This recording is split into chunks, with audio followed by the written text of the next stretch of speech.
Bienvenue sur Top Invest, la chaîne des top d'investissement. Ici, on parle essentiellement d'entreprises de qualité. Avons-nous une opportunité d'investissement sur Novartis? C'est la question à laquelle on va essayer de répondre en se basant sur les états financiers ici. Donc, ceci représente uniquement mon point de vue et non un conseil d'investissement. Comme d'habitude, je me réserve le droit de me tromper. Donc, Novartis, on en a parlé dernièrement, d'accord? Donc, il y a quelques temps. Donc, Novartis, je pense qu'il y a 5 mois également.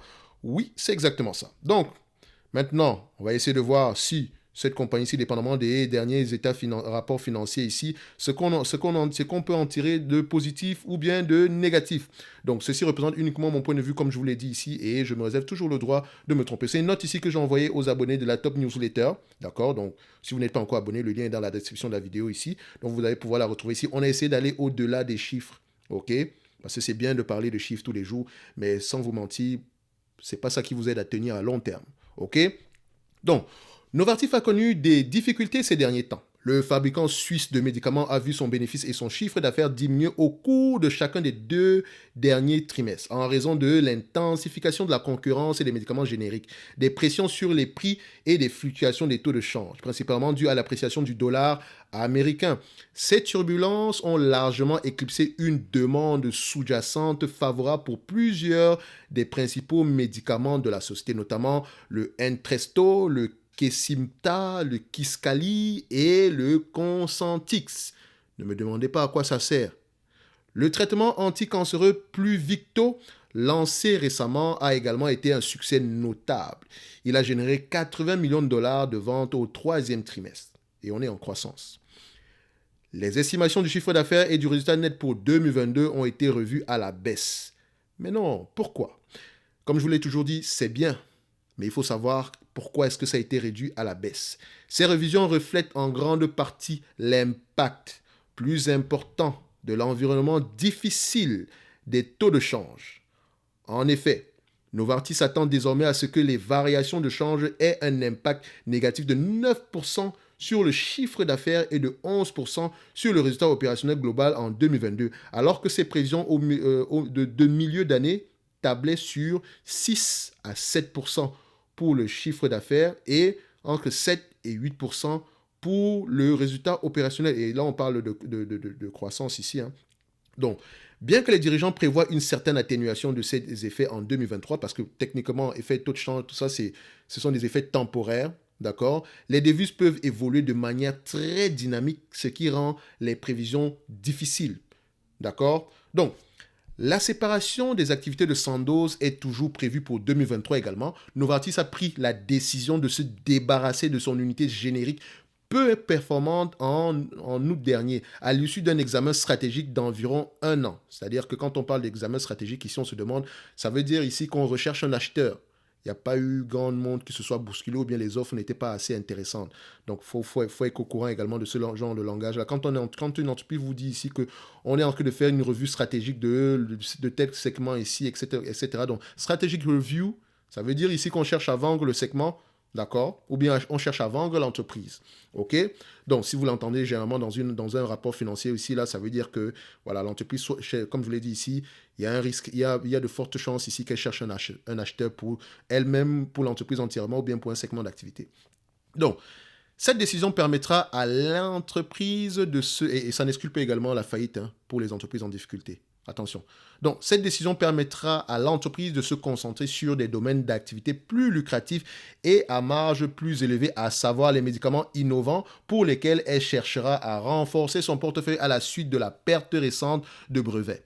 Selon certaines informations, et je dis bien, selon certaines informations, ok, ce sont des rumeurs, d'accord? Ce n'est pas le management qui l'a mentionné, d'accord? Mais en lisant ici et là, c'est quelque chose qui ressort un tout petit peu. Donc, ça pourrait être pris également en considération, mais toujours avec des pincettes. Ok?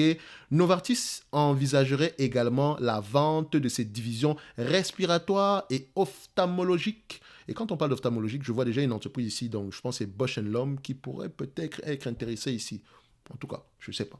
Donc, cette dernière pourrait apporter jusqu'à 5 milliards de dollars selon les estimations. Cela dit, il est peu probable que des initiatives importantes soient prises avant la conclusion de la transaction avec Sandoz. Donc, premièrement, on va se séparer de Sandoz. Ça sera peut-être une scission ici, dont je pense que vous allez peut-être recevoir, pour ceux qui sont actionnaires de l'entreprise ici, vous allez peut-être recevoir quelque chose, des actions de la nouvelle entité générique ici, un peu comme ça a été fait avec Euroapi, d'accord? Et après la scission avec Sandoz, on va réfléchir à la vente peut-être de ces segments, de la division respiratoire et ophtalmologique, mais ça reste ici des rumeurs, ok? Donc, c'est à peu près le tour ici de ce qu'il y a de ce qui s'est passé sur le dernier trimestre ici. Donc, je pense qu'avec ça, vous avez à peu près certaines informations au-delà des chiffres. On se dit qu'OK, Novartis, ça va, mais c'est une entreprise en pleine transformation. D'accord? Donc, quand vous allez l'analyser prochainement et que vous allez voir que les revenus ont baissé, si vous ne remettez pas en compte, si vous ne prenez pas l'état du contexte dans le sens où avant, ces revenus-là prenaient en considération Sandoz, qui n'est plus une entité, qui est une entité qui est, enfin, dans le futur, qui sera indépendante de Novartis. Vous allez faire une erreur au niveau de l'évaluation de la compagnie. Il faut faire attention. C'est pour ça qu'en dernier ressort, il faut toujours recouper l'information en lisant les rapports financiers. Quand vous voyez une baisse des revenus, vous posez la question pourquoi. D'accord? Par exemple, quand vous regardez Abbott, je pense que c'était la même entreprise. D'accord? So, maintenant, je pense que Abbott, c'est plus le matériel et AbbVie, c'est plus le médicament. Et donc maintenant, quand vous regardez les deux, si vous regardez, je pense que c'est Abbott, si je ne me trompe pas, bref. Si vous regardez l'une de ces entités-là, vous allez voir que le revenu est très, très élevé. À un moment donné, après, boum, ça diminue. Ça, c'est uniquement parce qu'il y a eu une séparation ici. Donc, on peut regarder ici Abbott. Donc Abbott. Donc, Abbott Laboratory, revenu. On regarde ça ici. Voilà. Voilà, c'est bien Abbott. Voilà. Quand vous regardez Abbott ici, boum, baisse littéralement. On s'est dit, mais qu'est-ce qui s'est passé? Techniquement, on s'est séparé de l'entité AbbVie pour qu'elle soit indépendante. Et entre-temps, on a fait de petites acquisitions. Et quand vous regardez, par exemple, AbbVie, d'accord, vous allez voir ici que du AbbVie, qu'est-ce qu'on a ici? La séparation a peut-être eu lieu ici aux alentours de 2013 par là. Donc AbbVie, ici, vous constatez que AbbVie, ça a commencé ici à écoter depuis 2013. Ce qui coïncide avec la séparation avec Abbott. Et vous allez voir que AbbVie est croissante, mais Abbott, vous allez vous dire que ouais, mais l'entreprise a connu des difficultés par le passé, dont l'historique est importante, les amis. La lecture libère. D'accord? On ne le dit pas uniquement pour s'amuser, c'est parce que ça vous permet d'être moins stressé en période difficile. Quand vous connaissez votre dossier, vous dormez bien. D'accord? Je ne sais pas. Prenez l'exemple. Vous avez peut-être une entreprise en portefeuille aujourd'hui que vous connaissez très bien. Soit peut-être parce que vous travaillez dans le domaine, etc. Voilà. Et déjà, ça me permet ici, entre parenthèses, franchement, je vous remercie énormément sur cette chaîne. Parce qu'il y a des gens parmi vous qui travaillent dans certains domaines. Et parfois, j'ai des informations que je ne pourrais pas avoir, même en lisant les rapports financiers. Il faudrait vraiment que je parle à des experts pour avoir une idée générale. Ça me rappelle, par exemple, j'ai parlé dernièrement d'une compagnie qu'on appelle... comment on l'appelle encore cette compagnie-là? On l'appelle ici... Spirax Sarco, d'accord? Donc, c'est pas Sarkozy. Donc, Spirax Sarco, très belle entreprise. Et j'ai un abonné qui m'a mis un commentaire dessus, d'accord? Qui renforce, enfin, techniquement, pour lui, il n'est pas étonné de voir ce genre de résultat-là. Parce que je pense qu'il connaît à peu près l'entreprise ici. Voilà, par exemple, c'est peut-être lié au domaine dans lequel il travaille. Et je pense que c'est la même personne qui m'avait demandé d'analyser, je pense bien, la compagnie qu'on appelle Clatencore. Enfin, c'est pas Clatencore, c'est KLA Corporation. Et je pense que KLA Corporation, il m'a donné la signification de KLA dernièrement également dans les, dans les commentaires. Donc, je vous remercie. Parce qu'il y a des gens parmi vous qui ont plus de connaissances que moi, dépendamment des activités ici. Notamment, il y a des personnes qui ont émis des commentaires ici par rapport à Vicat du fait qu'elle consomme énormément d'énergie. D'accord? Après, on a également vérifié dans les rapports financiers ici que c'est effectivement le cas. Mais allez-y lire les rapports financiers de Vicat, vous allez voir surtout au niveau de l'énergie, ici vous allez voir que ce n'est pas un risque pour eux qu'ils considèrent comme énorme parce qu'ils se protègent en amont, d'accord? Ça, on peut le dire comme ça. Voilà, donc il y a énormément d'experts sur cette chaîne-ci, et les experts, c'est vous. Donc ici, vous faites partie du cerveau commun. Donc parfois, je peux dire des bêtises issues sur certaines entreprises parce que je ne travaille pas dans ce domaine-là.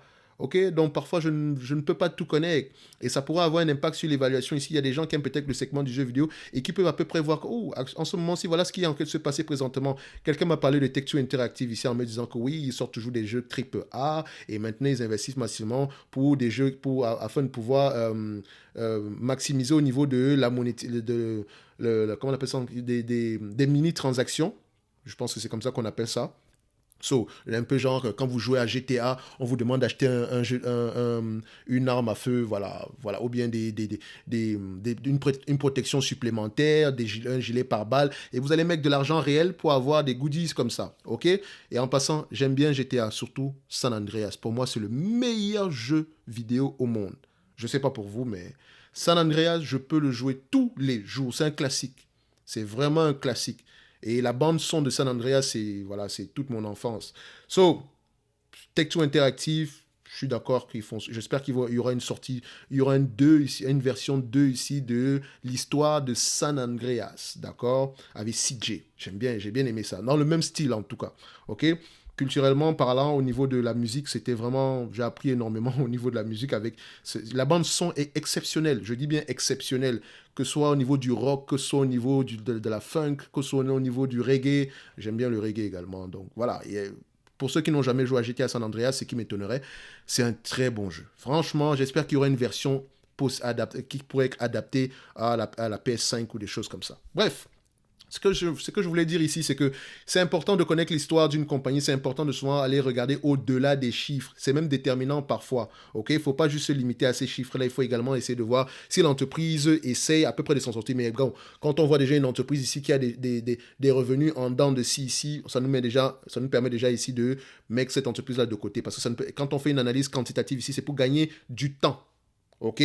Et l'évaluation est confirmée avec la lecture des rapports financiers. C'est pour ça qu'il est important de lire les rapports financiers. Donc, je vous encourage généralement à le faire chaque trimestre. Ou bien si vous avez tellement la flemme, faites-le au moins 2 fois par an. Rapport annuel, d'accord? Et rapport semestriel. Au moins, vous avez une idée générale. D'accord? So, pour Novartis, je pense que mon avis restera le même par rapport à la dernière vidéo qu'on a eu à faire sur le sujet ici. D'accord, on va toujours rester prudent ici, mais n'empêche que moi, ce n'est pas une entreprise qui m'intéresse. Et comme vu que je ne paye, c'est pas moi le payeur ici, voilà, je vous encourage vivement à vous concentrer, à aller généralement au-delà des chiffres, regardez toujours les brevets, etc. Ok, on va se donner rendez-vous sur la prochaine vidéo et la note est disponible ici dans la top newsletter gratos. Donc, à bientôt. Merci.